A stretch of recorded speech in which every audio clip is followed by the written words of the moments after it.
On this week's episode, the battle heats up at the box office. Starfield gets delayed again, and it's time for our Oscar predictions. Yay! All this and more as we reach our next stop, the PCC Multiverse.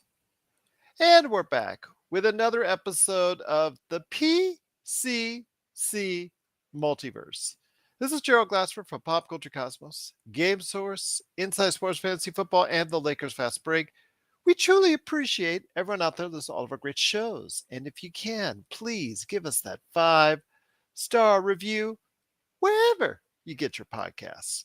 And if you can like, share, subscribe, follow, or do whatever it is that you can to support us right here at the Pop Culture Cosmos, Game Source, Inside Sports Fantasy Football, the Lakers Fast Break, Vampires and Vitae, Wild Beyond a Witchlight, which emanates from Wizards and Wine, plus everything that we do at Pop Culture Cosmos on Facebook, where we cover the latest news and trends in pop culture each and every day. So go ahead and check that out there. Plus, we showcase great tabletop RPG action in the video section, and of course, everything that we do at the popculturecosmos.wordpress.com site. And if you could support all of that, it is sincerely appreciated. But it wouldn't be a PCC Multiverse without my good friend. She is, well, how should I say? The Oscar prediction lady for today's show. She is a great person indeed. You got to go ahead and check out what she's doing today at Vampires and Vitae, Wild Beyond a Witchlight, Demolition Force, Reckless Moves, and anything else she gets into in the world of tabletop RPG action. It is my good friend. It is Melinda Barkhouse Ross. And Melinda, I keep trying to throw you off with those intros, and it's good to see I still can do it even after all this time. Yeah, I mean, it's I must still to this day stifle laughter because I know that is a no in the intro. There can be no laughing here, sir. But yeah, no, I love your intros. They're great. I'm trying my best. I know you worked with the best over a course of 20 years. So if I'm like at the bottom of the list, at least somewhere near the bottom of the list, oh yeah, and there's that guy that I worked with at the Pop Culture Cosmos. Right. There you go. I feel honored. But we've got a great show lined up for you. I will say that TJ Johnson will be appearing on the show. He had some thoughts on The Last of Us Episode 8, plus thoughts on Creed 3. We're hearing a lot about Creed 3. In fact, I'm going to drop some news for you right now. Amazon is talking to Michael B. Jordan about expanding the Creed universe, not only for more movies, but television shows, the whole 9 yards. I wonder how Sylvester Stallone feels about that. But hey, you know what? There you go. Expanding out even further based off the success of Creed 3. So more power to him. And I'll tell you what, he's going to talk about Creed 3 and also as well The Last of Us Episode 8 as we head into the season finale. So I know he's going to have some thoughts on that as well coming up in a future episode. But first up, my friend, we're going to be talking about some good things as well, including Starfield delaying again, Mandalorian Episode 2, Bob Iger's new direction for Disney, and of course our Oscar predictions. But this weekend, on the eve of the Oscars itself, Creed 3 goes in as the current box office champion here in the United States, but there's some contenders to the throne. Looks like Scream 6 may pull out a win. It's projected to do right around 40 to 45 million if all goes well domestically, and another 20 to 30 million worldwide. That could really help and boost that horror genre. But also as well, 65 with Adam Driver, based off of 65 million years ago. They land on a planet with some dinosaurs, and it's got some spaceships that he was on. It crash landed. Kind of weird something. There's a kid there. And yeah, it just kind of does not look like it's Adam Driver's best movie ever. The reviews on that are kind of tepid. But you know what? Got to go for that paycheck while you're still a good name out there. And Champions with Woody Harrelson, directed by only one of the Farrellys. It's Bobby Farrelly. So I'm not sure you're going to get all the fairly comedy that's in there. So I know the reviews on that have been as well. But your thoughts on 65 Champions and Scream 6 for this weekend at the box office? I think that 65 is 100% a let's just Adam Driver decided he needed to make some money, and that's why they made the Yeah, film. it's got But a 41 on Metacritic, one of the worst reviewed movies of this year. sure, and it's only March, so there's still lots of time to lower that bar. But this seems like a movie that would be a fun movie to go to, just to switch off the brain, just to sit down and hopefully be a little bit entertained. Grab yourself some popcorn, some peanut M&Ms, almond if you can't have peanuts, and just kick back and enjoy. I really do think that there's a place for even terrible movies in our lives. Okay. Champions, from what I'm seeing and some of the stuff that I've seen on social media, is going to be a successful movie. I think a lot of word of mouth stuff is going to come Okay, with because that it one. didn't get In that much one, higher on the Metacritic scale. It's got about a 50. yeah, I feel like that one is going to be a word of mouth movie, and I think Okay. that it's going to do reasonably well. And the last one, I'm sorry, I can't remember which the Scream last Scream 6. 6, right? That. Ghostface coming to get you. Watch out, he's right behind you. Here's a piece of information for you. How far into the first Scream movie do you think I got? Maybe to the part where, you know, Sydney answers the phone. Not no Sydney. Drew Barrymore, where Drew Barrymore answers the phone and she's talking a little smack. I don't know who's talking about this. And probably where he indicates that he's right outside or in the Yeah, house. she goes running like down a street or something or a Yeah. driveway, doesn't she? Yeah, Yep. I made Yep. it. I made it that far. So that's what I know about the Scream She movies. gets killed and then ends up doing her own talk show. How about that? That's very good character development right there. Yes, Yeah. absolutely, absolutely. Hmm. But yeah, it Scream 6. The rebooting of the franchise was actually a master stroke for the movie company to go ahead and do that because there was a thirsting for Ghostface to return. So we'll see how long this lasts. If this does well, of course, Scream 7 is going to be around the corner, but I have a feeling it's going to be like the last time where they did the screams, then it started to fade, so they put it on the shelf for a decade or so, and then they're going to do the same thing again once the numbers start to fade. Yeah, I feel like this is something that is a I don't know that phenomenon is the right word, but I'm going to use it anyway. Like a phenomenon that happens with horror movies, where you can have these sequels to movies that go on to infinity, as long as people are willing to pay the price of admission to get in and check out these movies. So it's kind of cool that a series, franchise, IP, I don't know, whatever you want to call it, that started in the 90s, is still relevant today. I think that's pretty cool. Absolutely. I'm looking Mm. forward to seeing what will happen this weekend at the box office. It's cool though. We talked about it in a upcoming episode as far as our spring preview, which we had recorded in advance, where we mentioned some of the movies upcoming that we're interested in and excited for.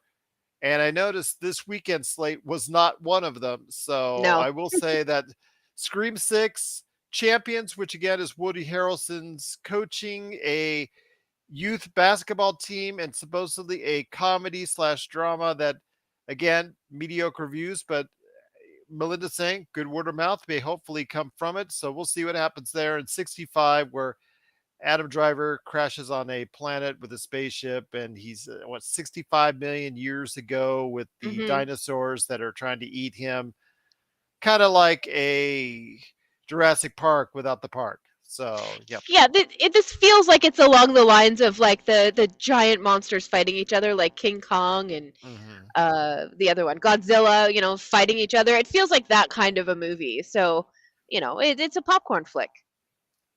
I think a lot of people will wait to streaming to catch it, but Mm. we'll see what happens, though. It is the box office, and I agree with Melinda. It looks like a weekend where you might want to just go ahead and just for some light popcorn fare, either 65 Champions or go ahead, Scream for Scream 6. Please let us know your thoughts if you're heading out to the theaters this weekend on Oscar weekend. Please let us know your thoughts. Popculturecosmos at yahoo.com. Speaking of Oscar predictions, I just can't wait. I just can't wait. I can't put it at the back end of the show. I can't put it at any other point of the show. We got to go ahead and start talking about it now because that's what we think. Because it is this weekend. It's Sunday night. It's the Oscars, and it hasn't been a definitive run for everything everywhere all at once, my friend, but they have garnered their fair share, including the SAG Awards last weekend. So it is something that we're looking for as far as them, that movie and all the stars and possibly the directors as well, the Daniel brothers, or not the brothers, but the Daniels are inclined to go ahead and be favorites for it. I will say, I know in Vegas that they are the betting favorites as far as everything everywhere all at once. And of course, Michelle Yeoh is a slight favorite to take the lead actress position. So it's time. It's time for us at the Pop Culture Cosmos to talk about exactly who we think is going to win the major awards at the Oscars on Sunday. So your thoughts first up. We'll save the best for last. We're going to Okay. start with actors in a supporting role. As my daughter says, with Angela Bassett, Hong Chow, Carrie Condon, Jamie Lee Curtis, and Stephanie Sue, I think there's no doubt that Angela Bassett, as according to what I heard and what my daughter keeps saying around the house, Angela Bassett did the thing, and she's going to be doing the thing when she picks up the award on Sunday. Yeah, so I'm on abc.com and they have a poll going on where you can go and you can make all of your Oscar picks. Mhm. And right now, Angela Bassett is in the lead with 70% of the people who have cast their votes have Mhm. voted here. This isn't the official Oscar stuff, obviously. I wouldn't be able to look at it, but this is just a poll that they're doing on Wouldn't it be kind of abc.com. cool if you did? Just kind of hacked in there and got all the secrets. Could you imagine? Mhm. Could Oh, you imagine man. indeed? Oh, Oh, man. man. But Best yeah, so oh, okay. sorry, go ahead. A best actor in a supporting role. Who do you got in this one? This one is going to be kind of interesting because Barry Keegan, Kihei Kwan, Judd Hirsch, Brian Tyree Henry, and Brendan Gleeson are all involved in this one. Ki Hu Kwan, Ki Hu Ki Hui Kwan is the favorite because Yeah. he's won a lot of the advanced awards for it. I will still say don't count out Brendan Gleeson in the Banshees of Inisherin or the Banshees of Inisherin, as it said in the movie. I think that he had an outstanding performance, and I really love him as an actor. He's really, truly one of the best that's ever been as far as what he's done over the years. But I think Ki Hui Kwan for Everything Everywhere All at Once has been a definitive leader by winning the majority of the awards. Yeah, and that's reflected here in this poll. It looks like Kwan is in the lead with 66%, and Gleason is number 2. So, your thoughts are exactly correct here, but personally, I'm going to go with Gleason. I think he's going to be a surprise of the night. Okay, fair enough. Fair enough. Want to ask you this on Best Animated Feature? You've got Guillermo del Toro's Pinocchio, Marcel the Shell with Shoes On, Puss in Boots: The Last Wish, The Sea Beast, and Turning Red. We love ourselves some Turning Red, but Yeah. Guillermo del Toro's Pinocchio has won the majority of the awards, including a special Animators Award for the Animators Award Show recently. So I have a feeling that that's going to take the top prize. Your thoughts on Best Animated Feature? Well, I watched the Pinocchio movie and it's very good. It's excellent. And so Yes. I've picked that one as the winner. But right now, ABC.com has Pinocchio and Puss in Boots: The Last Wish tied with 45% of the votes between them. Mm. Yeah. I'd still think Turning Red for me. Turning Red would be my pick, but I have a feeling that it's going to be Guillermo del Toro's Pinocchio. That's the one that's been leading all the advanced awards, so we'll go with that one. Best actor in a leading role. So, best actor for you: Austin Butler for Elvis, Colin Farrell for The Banshees of Inisherin, Brendan Fraser for The Whale, Paul Mescal for After Sun, and Bill Nighy for Living. I think this is Brendan Fraser's comeback vehicle. People have gotten on that feel good train for him, even though Austin Butler, everybody's been saying, wow, for Elvis. Colin Farrell did great in The Banshees of Inisherin. I think this is Brendan Fraser's award to lose. And ABC.com disagrees. They have Austin Butler in the lead with 53% of people who've taken this poll, picking him as the winner. I'm with you though. I think it's the renaissance of Brendan Fraser. I think that he's been welcomed back with open arms, and I think people are just delighted and thrilled to see him again and see him as much of him as we've seen. Um, and yeah, I'm with you, Brendan Fraser, on that one. Best actress in a leading role. Here's the one that everybody's talking about with the controversy right here. Got Michelle Yeoh with Everything Everywhere All at Once, Michelle Williams for The Fablemans, Andrea Riseborough for To Leslie, Ana de Armas for Blonde, Kate Blanchett for Tar. I really didn't think Ana de Armas's performance for Blonde was some of her best work. I really liked her in Blade Runner 2049. I thought the accent did pop out from time to time on Blonde. I could I barely got even through. I barely got 2/3 the way through to Blonde because it was such a mean spirited movie. I really thought it was not a very good movie at all.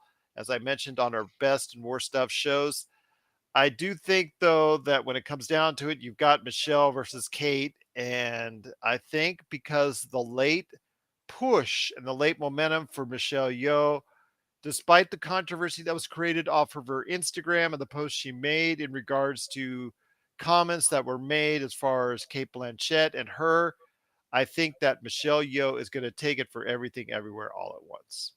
Yeah, I agree with you. We've been fans of this movie since before the movie came out, I feel like. Yes. And everybody who's voting at ABC.com feels the same. Michelle Yeoh, 76% of people are picking her. And Blanchett is in second place, but only with 72%, or sorry, 17% of the votes. So I do Okay. think it's Michelle's year. I do think it as well. I'm very happy for her and her success. Kate Blanchett is always rocking it as far as the acting is concerned. So I have Hmm. a feeling that she will be on this many more on the stage many more times in the future. Best director, here we go with Martin McDonough for The Banshees of Inisherin, Daniel Scheinert and Daniel Kwan, Everything Everywhere All at Once, Steven Spielberg, The Fablemans, Todd Field for Tar, and Ruben Ostlund for Triangle of Sadness. I watched Triangle of Sadness. I didn't get it. It's one of those artsy movies that you're Mm. supposed to enjoy. The barfing scene was not as bad as everybody said it was. It was actually more of a toilet thing and diarrhea thing that was really Oh, kind of weird. that's Woody unfortunate. Harrelson, yeah, Woody Harrelson babbles on and on in the movie, and it's like, all right, but I really didn't have that high of opinion of it. I really didn't Mm. think it was one of the best movies of 2022, in my opinion. I will say though that I think everybody's going to go with The Fablemans and Steven Spielberg's for best director because it's his life story or about his early life story. It's basically a thinly veiled version of that. Despite my tepidness on it, I really think that it was an okay movie. I thought the scenes were somehow played out too long on some occasions. Didn't exactly think it's his best work. Still think Minority Report rocks it so much better than that movie. But because it is his life story, or at least part of his life story, I think that people are going to do the feel good thing. And if any movie that is going to upset Everything Everywhere All at Once, it is this category. If any category is going to do it, it's going to be this category, and it's going to be Steven Spielberg. Yeah, if you get upset by Spielberg at the Oscars, you're doing all right. I won't be upset if he wins it, obviously, but Yeah. I just don't think if you're talking about movie wise, matching up movie to movie, Hmm. it's not some of his best work. As far Yeah, as well, I mean, obviously we're going with the Daniels on this one too. yeah, 75% of people on the ABC.com poll feel the same way, and Spielberg in second place with the 20%. I think they're going to give it to Spielberg. I really do. Yeah. The Academy is going to give it to him. It's a feel good thing for him. But Mm. last but not least, it is I'm just going to say right now for foreign movie, I think All Quiet on the Western Front. I mean, I thought the movie was all right. Visually, it's very good. I think that that was a hit on Netflix, and I think a lot of people are going to go ahead and support that for best international film. So for best picture, All Quiet on the Western Front, Avatar: The Way of Water, The Banshees of Inisherin, Elvis, Everything Everywhere All at Once, The Fablemans, Tar, Top Gun Maverick, Triangle of Sadness, and Women Talking. So there's the candidates, my friend. I think we both know what we are liking. I think the favorite is there, Everything Everywhere All at Once, because it has such momentum. Each of the other films, for some reason or another, has not been able to keep up the momentum. It has won the awards as a movie by itself already. So I'm going to go with Everything Everywhere All at Once. Yeah, absolutely. And I know they expanded this category. I can't remember what the reasoning was. They just thought there was, they wanted to include, well, ratings, basically to include some box Oh, office hits. So right. Top Gun Maverick, people are going to be watching it to see if Top Gun Maverick or Avatar: The Way of Water gets in there as far as winning it. So that's why that's why they increased. So let's not say it's because we wanted to make sure we included more worthy contenders, blah blah blah blah blah. They want to get some box office hits in there so people will recognize that even more and maybe even stop to see the Oscars itself. Right, yeah. Well, I mean, I just don't think that this category needs to be this big. I really don't. I really don't. It's all right. It's not I changing. know, but I really don't. I think it's so bizarre that Maverick is an Oscar-nominated film. It was a great movie. It was, and it was a good sequel, and it was great to see, the Maverick character back on the screen. But I just don't know that it's an Oscar-worthy film. I'm not poo-pooing the movie. I said I liked it, so don't at me for that. But honestly, does that need to be on the Oscar list for Best Picture? I again, for me, it'd be better than Avatar: The Way of Water because that was just, yeah, it's there. I Avatar, mean, it's there. yeah, Mm. that argument can be made as well, but at least that movie has, some kind of innovation or technology, something or other, attached to it. And Cameron had to wait for so long to be able to do more Avatar movies for technology to catch up with what he wanted to do and what he needed to be able to do for the films and stuff like that. So, that I can understand. I'm just I don't I don't understand Maverick being a being an Oscar nominated movie. It's am I low key a movie snob? You are high key a movie snob, but that's why we love you here as part of the PCC Multiverse. So But I'm not that person, I promise. no, I'm kidding. I'm more of a movie snob than you are. I'm just joking. I'm just joking, indeed. But we're both picking Everything Everywhere All at Once. That Yeah. is the favorite, I think. But again, if any of the categories, I'd say the Daniels will probably get beaten by Steven Spielberg and maybe Kate Blanchett with Tar. So we'll see what happens. But it is the Oscars coming this Sunday. If you have thoughts, any predictions on exactly who you think will win the Oscars, please let us know. Pop Culture Cosmos on social media or popculturecosmos at yahoo.com. Well, my friend, there's still more to talk about on the way out. Thank you so much to TJ Johnson for sharing his thoughts on The Last of Us and also Creed 3. But before we head on out, my friend, Starfield, which I know you don't really care about because it's Xbox and not PlayStation, but it is Bethesda with their big game. Every few years they throw one out you. They throw one out at you. This time around, it's not Elder Scrolls. It's not a Fallout. It's a new IP, Starfield, which everybody is excited for. Microsoft had said and indicated that it would be out before the first half of the year ended, so everybody was targeting right around June. But wouldn't you know, in a fancy Dan way with a nice, beautiful looking trailer, they coyly let you know that the game is delayed until September. So it Ugh. does look beautiful. It does look awesome. Can't wait to play it. But I think it just deviates again. And it just shows again exactly why we cannot trust the video game industry on release dates. They're useless. They're pointless to me. I don't even know why they even do them anymore. You just got to say, okay, we know for sure it's coming out next month. And there you go. Yeah, maybe finish the project before you announce the day that you're releasing it. Exactly. Yeah, Yeah. and, if you gotta play test stuff and it's gotta go through beta testing and all of that stuff, um, you know, I don't even know that I would be openly talking about it yet. I think that I would still try to keep it as low key as possible for as long as possible. So that way, when you come on and you say, guess what? In 3 weeks, you're going to have a brand new whatever game and let people freak out and start setting up tent cities and getting ready to sleep out to grab a hold of. Oh, wait, you don't have to do that anymore. You can get everything No, digitally. no. I just Yep, yep, yep. showed my age right on the internet, didn't I? Yes, you did. It's still there's still people that do it. Still people that camp outside of GameStop and all that, but yeah, Yeah. it's not the same. No, no, no. No. I remember the days where I used to have 350 pre-orders for some of the big games and people a long line waiting outside for midnight releases or like at 10 a.m. when we would open up, they'd be lining outside to the parking lot. And yeah, those days are, I'm not going to say essentially gone because when a console comes out, that seems to bring back that kind of crowd. But yeah, for the most part on games, like you said, it's digital. I'll just Yeah. download it. Yeah. Absolutely. But you know what I'm trying to get at though, right? Like make sure your house is in order before you announce a release date. Exactamundo. You got that right. You Absolutely. know, if you are consistently missing deadlines, then you have to look at how you're setting your deadlines. This is true. Very Yeah. true indeed. But what are your Shall thoughts I out there? Oh, I'm sorry. But what are your thoughts out there on Starfield being delayed again? I know Melinda doesn't really care about it because it's Xbox and she's allergic to Xbox, but it is a big deal for us here that do like Xbox. Please let us know your thoughts. I always love to put that in there. Please let us know your thoughts. Popculturecosmos at yahoo.com.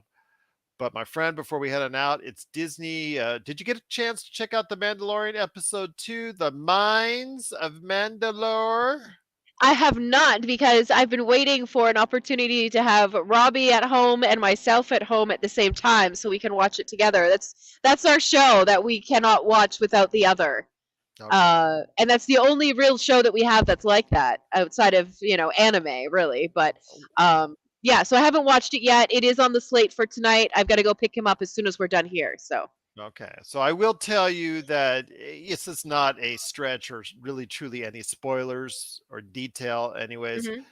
He goes to Mandalore. He's looking for the mines of Mandalore. He is so he can actually bathe in the sacred waters beneath the surface of the Mandalore. And of course, he comes through a whole bunch of trouble here and Mhm. there. And yeah, I will tell you how he gets out of it, or does he get out of it? Because I think it's more like of a part one of two collaboration between the next two episodes, because you really get to find out if he does bathe. And boy, when you get the opportunity to see if he does bathe, you do get to see the opportunity. But I will say though that it does create some interest, and of course it is action packed because you got to keep the action going. But I like the fact that they make sure that they blend a whole bunch of action within the confines of the Mandalorian. Yeah, they've done a really great job of being able to balance, those really sweet moments between the Mandalorian and Grogu, and those action moments, but also understanding the Mandalorian as a religion with the helmet. And I just think they've done a really good job making sure that they were balancing all of the elements of the show. I'm with you on that. What are your thoughts on The Mandalorian episode 2? Are you excited as we are to see the continuance of the series and hope that the Mandalorian himself actually gets to be redeemed in the eyes of Mandalorian itself, of Mandalore and the Mandalorians, and just basically so that he will be able to get the redemption he so desperately seeks? Share us your thoughts if you're liking The Mandalorian so far through episode 2, popculturecosmos at yahoo.com. But before we head on out, my friend, I wanted to drop some words by Bob Iger, who had a major investor conference today and talked about the future of Disney. He laid a whole lot of backhanded smack on his predecessor, or how should I say, in between Bob Iger regimes. Hmm. Bob Stapek, or yeah, I think was yeah, the other Bob, I should say, for all intents and purposes. That first of all, he was not thrilled with all the price increases to Disneyland and Disney World. So that's something that I like, the fact he said that. He was not suggesting that he was going to reduce prices, but I don't think he's going to raise prices anytime soon. I do like that fact. But the thing he did say is that yes, Disney Plus is still very much a part of the future, but having as much or as expensive a product as Marvel and Star Wars, he will be more cost conscious as far as the content from those two entities and also any Disney Plus entities going forward. So, your thoughts on this? He also mentioned Hulu. They are still exploring whether or not they want to go ahead and buy or sell or do whatever they want with Hulu because they own 60 some odd percent of it. I want to hear your thoughts on this because, again, this could mean to less content, was what I was trying to get at as far as what he was saying for Disney Plus, which is a concern to me because the less content for adults aimed at adults on Disney Plus could mean the less viewership and the less subscribership for Disney Plus going forward. Yeah, I agree there, and, another thing that's a little bit alarming is you start cutting budgets on shows like The Mandalorian, and the quality of the show is going to suffer. Yeah. So that's the alarming part of the statement for me is, when the accountants get involved in trying to make, a an entertainment, type of entity, be it a show or a radio show or a podcast or a television show or what have you. As soon as you start talking about clawing back on some of the budget of that stuff, it means quality is probably going to start to suffer a little bit. And that is not what you want to hear right now from Disney Plus. No, not at all. It gives me a little bit of a pause for concern. And I've agreed with Josh in the past that they have put out too much Disney and, excuse me, they put out too much Star Wars and Marvel for their content. And I agree, especially with all the Marvel stuff that they threw out there on movies and what we saw with all the stuff that they threw on Disney Plus. Some of it was extraneous. Some of it they could have actually enveloped into other stories as far as introducing some of those characters instead of having Hmm. their own standalone projects. I think that it led to a downturn in quality. I mean, some of the Disney Plus shows in and of themselves were not exactly fun to watch all the time. I do I am concerned also as well what Bob Iger said in regards to seeing things in the Marvel Cinematic Universe for the third and fourth time, because it does mean for like another Thor and for other things out there that we've seen a second or a third of already that we probably won't be seeing that in the future because he thinly veiled shot that he made at Ant-Man and the Wasp Quantumania because he said he thinks that the Marvel Cinematic Universe is not going to include many third and fourth iterations of a character arc in a movie that you'll be seeing sometime going forward. And I think that might be good in the long run, but if you're a fan favorite of some of these characters you would like to see again on the screen, you may only see them in a joint venture like an Avengers going forward. Yeah, that's well, you know what though, in at this point in the late phases of the Marvel plan, that might be smart thinking, really, Mhm. because you don't know at this point, really know, which of these new characters you're introducing to the majority of an audience for the very first time, and just don't know which ones are going to land and which ones are going to hit right. So, not planning to have 3, 4 movies based on these characters that are as of yet untested with a general audience Mhm. is smart.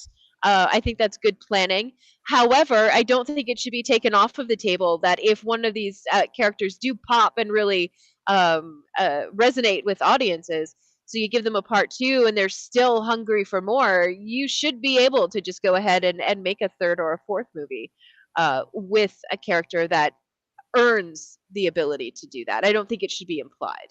We always talked about how Ant-Man was a favorite at Marvel more than it was with the general audience because the Yeah. first two had okay results box office wise. So we thought that it was more of a Marvel Kevin Feige internal love for Ant-Man more than a general audience consumer love for that. Like if Hmm. Black Panther were to make a third movie, I could see that happening still because the second one still generated over $700 million in the box office And Oscar nominations. and Oscar nominations. So that still could be in play there.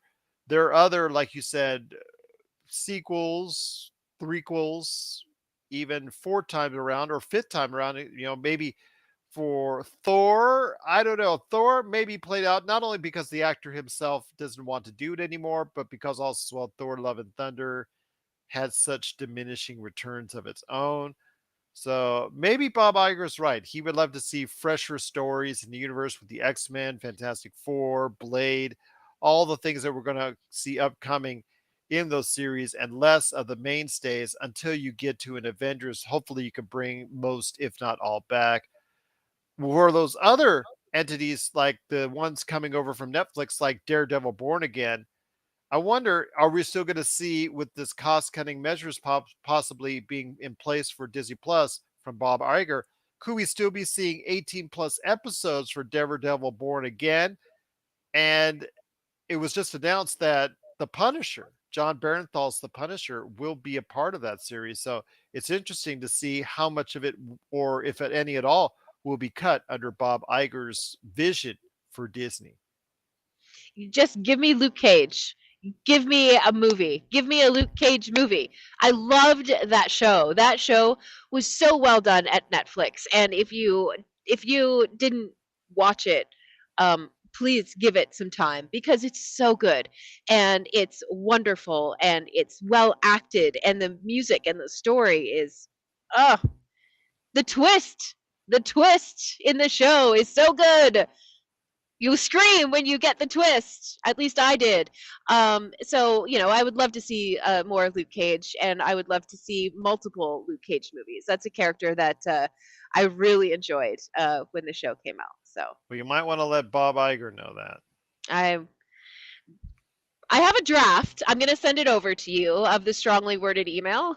Okay. You can let me know. And there's some parts where it may be too strongly worded, and I don't want to come across as just aggressive aggressive. It's going to be passive aggressive or it's not correct. Okay. Do it All or right? else. How about Yeah. that? That'll be the byline. PS, Do it or else. do it or else. Yeah. What are your thoughts out there on Bob Iger's recent comments on the future of Disney? Are you happy that he's concerning himself more about costs and we'll see better quality things from his words going forward for Marvel and Star Wars and the Disney Plus empire? Please let us know your thoughts. Popculturecosmos at yahoo.com. Well, my friend, it's been a great show. Cannot thank you enough for stopping by. I know you have Robbie Ross, the beloved husband, to go and get on the way. But any last thoughts before we head on out? Last thoughts. Yes. Everything, everywhere, all at once. I knew you were going to say that. I Yeah. just knew it. I knew Yeah. it. It's gotta be, right? Like it has to be. It has to be. It's just gotta be. It's just got to be. Although you will be hearing me at Disneyland screaming, no, on Sunday night if it's Hmm. not. Yeah. I'm on top of the Matterhorn. And I won't be worried about the Matterhorn. I'll be worried about my picks and your picks not coming to fruition. And that will upset me most because Everything Everywhere All at Once to me was the best film of 2022 and should Yeah. be the winner for the Oscars on Sunday. Yeah. I am with you 1,000% on that one. So for Melinda Barkhouse Ross, this is Gerald Glassford. It's another beautiful day in paradise right here in the PCC Multiverse. We thank you for listening. And here's hoping you have yourself a great